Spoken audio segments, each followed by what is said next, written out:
इसकी एक advance version इसका एडवांस वर्जन आया जो ऑटो कैब रिक्शा में आया। अच्छा, इससे पहले थ्री व्हीलर जो ऑटो कैब रिक्शास थे वो मीटर्ड थे। ऐसी टैक्सीज हमारे यहाँ जो चलती थी मीटर पे चलती थी। और आपको पता है बचपन में हमने 25 पैसे माइल के हिसाब से, उस वक्त किलोमीटर्स का सिस्टम नहीं था, तो माइल्स के हिसाब से 8 आने जो है माइल के हिसाब से टैक्सी रेट था, बाकायदा मीटर ऑन होते थे। लेकिन ग्रेजुअली फिर वही बात मेंटेन नहीं कर सके हम लोग। अब किसको दोष दें? मैं कहूँगा भी हम सब ज़िम्मेदार हैं, क्योंकि गलत होता देखकर हम खामोश रहते हैं और जो ज़िम्मेदार हैं वो भी एक्शन नहीं लेते। तो ये मिल-जुल कर जो नौबत बनती है फिर वो यही बनती है जो इस वक़्त आजकल हमारे सामने है। और अब जो चिंची जिसे हम कह रहे हैं, गो के मोटरसाइकिल रिक्शाज़ जो हैं वो तो अब बहुत कम तादाद में हैं। और मैं अगर थोड़ा-सा आपको ये बताता चलूँ कि मोटरसाइकिल रिक्शा 2008 में कराची में आया, इंट्रोड्यूस हुआ। गो के मुशर्रफ साहब ने तो और अर्ली 90s में इसको इंट्रोड्यूस किया था, लेकिन कराची शहर में ये 2008 या 7 में आया। और उसके बाद इसको पज़ीराई जो मिली, उसकी वजूहात भी बहुत वाज़ेह हैं, क्योंकि एक तो सस्ती सफ़री सहूलत पब्लिक की, दूसरा ये कि कन्वीनिएंट है ओल्ड एजेस के लिए, स्टूडेंट्स के लिए, ख़वातीन के लिए। तीसरा ये कि ये जिन रूट्स पे चलती है, वो आपके गली मोहल्लों से भी गुज़रते हैं, तो आपको ईज़िली अवेलेबल हो जाती है। सीट बाय सीट होती है। तो पब्लिक ज़ाहिर-सी बात है कि ऐसी चीज़ को गो के हम भी समझते हैं कि इस शहर मेगा सिटी में कॉस्मोपॉलिटन सिटी में ऐसी चीज़ जिसको चाँद गाड़ी कहा जाता है आम तौर से अच्छी भली मालूम नहीं होती। लेकिन मुख्तलिफ जिस तरह से हमारी गवर्नमेंट के मुख्तलिफ लेवल्स के साथ मीटिंग्स भी चलीं, तो एक ज़माने में मैंने ये भी सजेशंस रखी थी कि इंटरनेशनली भी थ्री व्हीलर्स जो चल रही हैं, इंटरनेशनली बड़ी खूबसूरत व्हीकल्स हैं। और ये है कि वो भी इंट्रोड्यूस, क्योंकि जब कंपटीशन में चीज़ आती है, जब आप उसको इन करते हैं तो ऑब्वियस सी बात है कॉम्पिटिटर्स आते हैं और एक से बढ़कर एक चीज़ नए-नए मॉडल्स आ जाते हैं। गो कि हमारे यहाँ अभी इतना कोई इसमें एडवांसमेंट नहीं हुई, लेकिन वर्जन इसका जो चेंज हुआ वो ऑटो कैब रिक्शा पे आके, जो थ्री व्हीलर पहले से एक ऑटो कैब रिक्शा था मीटर्ड, तो उसी का एक वर्जन ये पहले तो ये 6 सीटर 9 सीटर्स पे भी आया, बाद में फिर वो हाई कोर्ट में और अपना सुप्रीम कोर्ट में हम लोग जब गए, क्योंकि लॉ हम मांग रहे थे इस शोबे के लिए, तो अल्हम्दुलिल्लाह 2000 समझ लें आप 10 से 2013 में क्रैकडाउन होता है ट्रैफिक डिपार्टमेंट की तरफ से। तो उस वक्त ये दूसरा जिसे कहें हम चिंची का एडवांस वर्जन ऑटो कैब ये भी आ गया था। और मोटरसाइकिल रिक्शे भी शहर भर में बहुत चलते थे। उस वक्त की रिपोर्ट के मुताबिक, सिंध की अपनी रिपोर्ट के मुताबिक पूरे सिंध में तकरीबन 3 लाख रिक्शे थे। 3 लाख। तो ये मैं बात आपको बता रहा हूँ तकरीबन 2000 समझ लें 15 ऑलमोस्ट। तो अब हम ऑलमोस्ट तकरीबन 10 साल पुरानी बात कर रहे हैं, 9 साल।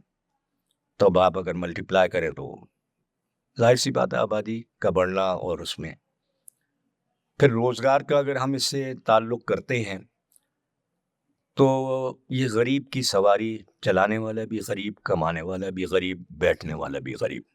बैठने वाले में जो मीडियोक्र्स कह लें, जो मुतवस्सित तबके से जिनका ताल्लुक़ है, वो भी निहायत इसको ज़ाहिर-सी बात है पसंद करते थे, अफ़ोर्डेबल है। तो यूँ पज़ीराई भी इसको मिली, तो बैठने वाला भी गरीब। और ये सबसे बड़ी चीज़ ये है कि इसमें कोई गवर्नमेंट की सपोर्ट नहीं थी, ना है। ये हेल्प योरसेल्फ बेसिस के ऊपर सिस्टम चला है, अपनी मदद आपके तहत। और यूं अगर आप कैलकुलेट करें तो मेरे ख्याल है कि अरबों रुपए की इन्वेस्टमेंट बनती है, जो कि प्राइवेट सेक्टर शेयर कर रहा है। लेकिन फिर अफसोस के साथ कि इस तरफ कोई तवज्जो नहीं। वो भी जब हम कोर्ट्स में गए हैं तो शुक्रिया अदा करते हैं सुप्रीम कोर्ट का, उसने कानून दिया, ऑनरेबल सुप्रीम कोर्ट ने। तो यूं करके ये शोबा रेगुलराइज हुआ, लीगलाइज हुआ, लेकिन फिर से कम कुछ रह गए। अब मैं मुनासिब नहीं लगेगा, बहुत सी चीज़ें हम शायद पहले से खुद भी जानते हैं, समझते हैं, अपने निज़ाम को समझते हैं और यहीं पैदा भी हुए हैं, यहीं से बचपन से देख भी रहे हैं चीज़ें, चलने वालों को भी चलाने वालों को भी। तो सिकम ये छोड़ा गया, इसमें जो फ्लॉ छोड़ा गया वो ये था कि कानून दोनों को मिला सुप्रीम कोर्ट से 2016 में, 29 मार्च 2016 में। गो के इम्प्लीमेंट नहीं हुआ, फिर हम कोशिशें करते रहे, जाते आते रहे डिपार्टमेंट्स में, एक्सपेक्ट कर रहे थे कि इम्प्लीमेंटेशन हो जाएगा, नहीं हुआ तो मजबूरन हमें कंटेम्प्ट में जाना पड़ा।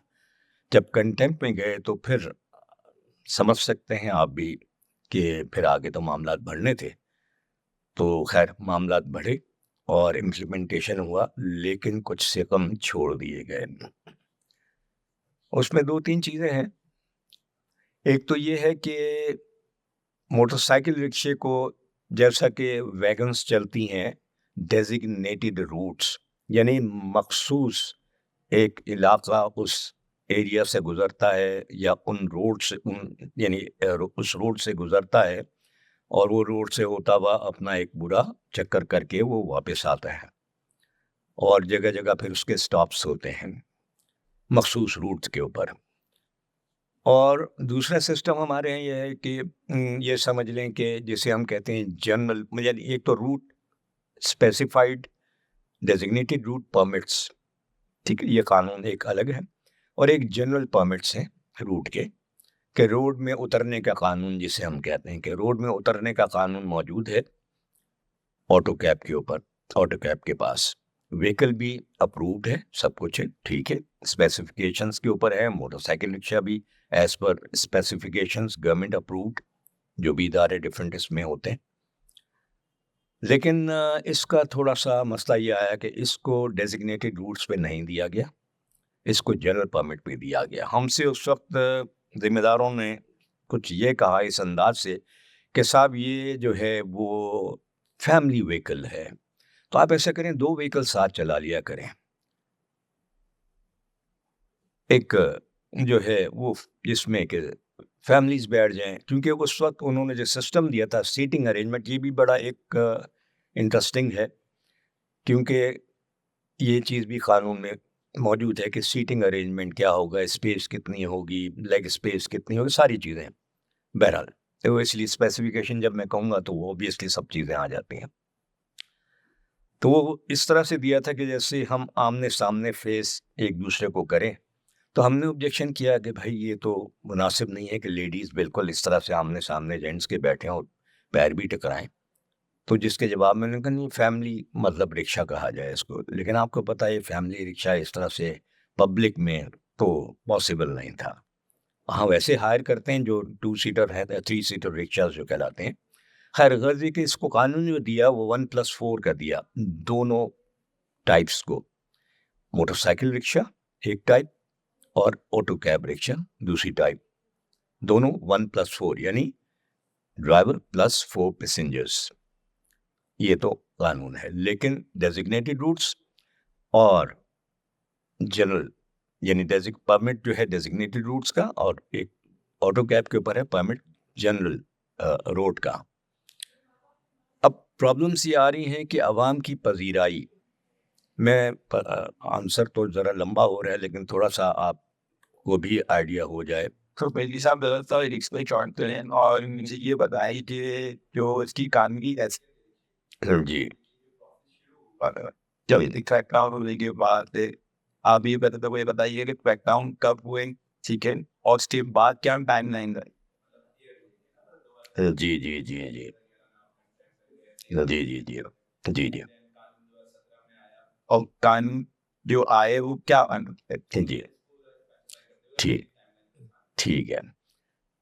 देखें, जब ये चीज़ शहर में इंट्रोड्यूस हुई, तो उस वक़्त तक तो कोई इसके पीछे कानून नहीं था। रिक्शा का कानून तो बुक में मौजूद था, मोटर व्हीकल एक्ट में, लेकिन इस टाइप का इस जो कानून है इस व्हीकल का, वो मौजूद नहीं था।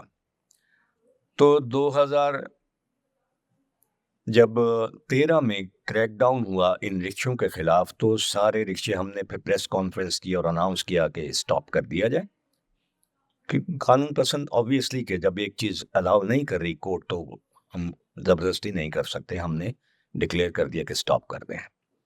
तो बड़ा सख्त क्रैकडाउन हुआ। खैर, उसके बाद हमने इमीडिएट जो है वो स्टे ले लिया हाई कोर्ट में।